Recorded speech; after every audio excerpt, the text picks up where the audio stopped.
पश्चिम बंगालच्या राजकारणात एक नाव सध्या सर्वाधिक चर्चेत आहे. ते नाव म्हणजे शुभेंदू अधिकारी. राजकारणातील जायंट किलर म्हणून ओळखले जाणारे हे तेच नेते आहेत ज्यांनी देशातील एका अत्यंत प्रबळ मुख्यमंत्री असलेल्या ममता बॅनर्जी यांना सलग 2 वेळा आसमान दाखवलंय. 2021 मध्ये संपूर्ण देशाने नंदीग्रामचा थरार पाहिला आणि आता 2026 मध्ये पुन्हा एकदा तोच इतिहास रचला गेलाय. पण सलग 2 वेळा मुख्यमंत्र्यांचा पराभव करणारा हा नेता नेमका आहे तरी कोण? एकेकाळी ममता बॅनर्जी यांचा सर्वात विश्वासू सहकारी आणि उजवा हात मानले जाणारे शुभेंदू अधिकारी अचानक त्यांच्या विरोधात का उभे ठाकले आणि आज ते पश्चिम बंगालच्या मुख्यमंत्री पदाचे प्रमुख दावेदार कसे बनले? चला आजच्या या व्हिडिओमध्ये आपण त्यांच्या या राजकीय प्रवासाची संपूर्ण कहाणी जाणून घेऊया. नमस्कार, मी प्राची शिरकर. आपण पाहत आहात प्रहार न्यूज लाईव्ह. शुभेंदू अधिकारी यांचा जन्म 15 डिसेंबर 1970 रोजी पूर्व मिदनापूर जिल्ह्यातील एका प्रबळ राजकीय कुटुंबात झाला. त्यांचे वडील शिशिर अधिकारी हे स्वतः एक ज्येष्ठ राजकीय नेते आहेत.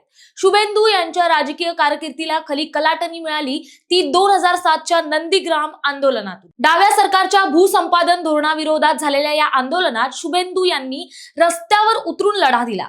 याच आंदोलनाने ममता बॅनर्जी यांच्यासाठी बंगालच्या सत्तेचे दरवाजे उघडले आणि शुभेंदू हे तृणमूल काँग्रेसचे आणि ममता दीदींचे सर्वात जवळचे नेते बनले.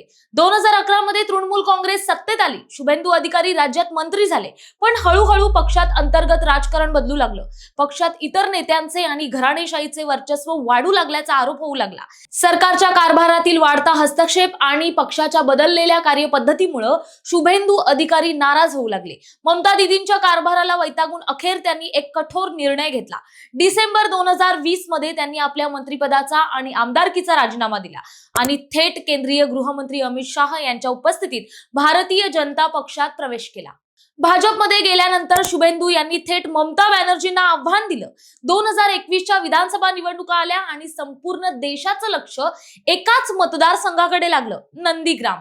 इथे थेट लढत होती मुख्यमंत्री ममता बॅनर्जी आणि त्यांचा जुना शिलेदार शुभेंदू अधिकारी यांच्यात. अत्यंत चुरशीच्या या लढतीत शुभेंदू यांनी ममता बॅनर्जी यांचा पराभव करत बंगालच्या राजकारणात भूकंप घडवून आणला. या ऐतिहासिक विजयानंतर ते विधानसभेत विरोधी पक्षनेते झाले. पण त्यांची घोडदौड इथेच थांबली नाही. 2026च्या निवडणुकांमध्ये त्यांनी आपला दबदबा कायम राखत ममता बॅनर्जींना पुन्हा एकदा धूळ चारली. हा सलग दुसरा विजय त्यांच्या राजकीय कारकिर्दीतला एक मास्टर स्ट्रोक ठरला.